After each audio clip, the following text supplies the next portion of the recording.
Galing kami sa tindahan. Eto si ate. Dito kami. Maganda talaga. Anong oras kayo nagigising? Ano? Depende sa akin, ma. 5:30. Oh? Minsan, Mag-walking tayo. oh, pwede. Si ma'am nag-walking. Si ma'am dito pa ikot-ikot dyan sa may ano. Sa may... Yun doon sa park. Sa park.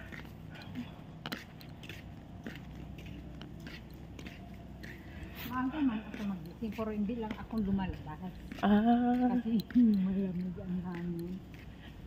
Lalabas ako mga 6. Ito, malawag pang lote to. Malawak pang mga lote dito.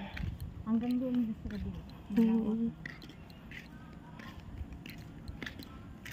Dito kami sa Tagaytay.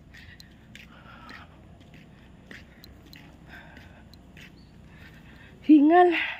Daming rice na kain. Dapat walang rice. Puro kain. Bigat na tiyan.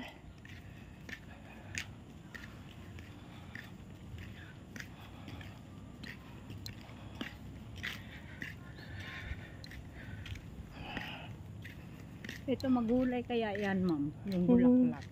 Saan? Yan, gaway-gaway. Ito? Oo. Itong bulaklak na to? Yan. Hindi yan. Yan ang bulaklak na. Puti. Magulay yan. Ayan. Mga Ilocano.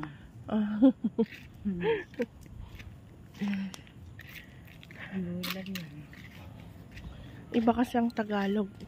Oo. Iba yung mga ano nila. Dapat ganito.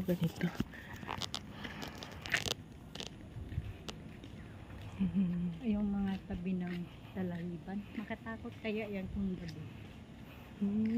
Saan? Yung mga ganito, walang tao. Tapos ikaw ang caretaker, mag-isa ka lang. Makatakot kaya na. Kasi naka-caretaker ako. Talahiban sa likod. Aba, lagi ako minatawag. Josie! Minsan ginagaya niya yung kapitbahay namin yung busis. Akala ko tinatawag ako. Sagot naman ako. Sabi ko, hala, niya lagi ako magsakit doon. Nagpapagamot ako, ano daw. May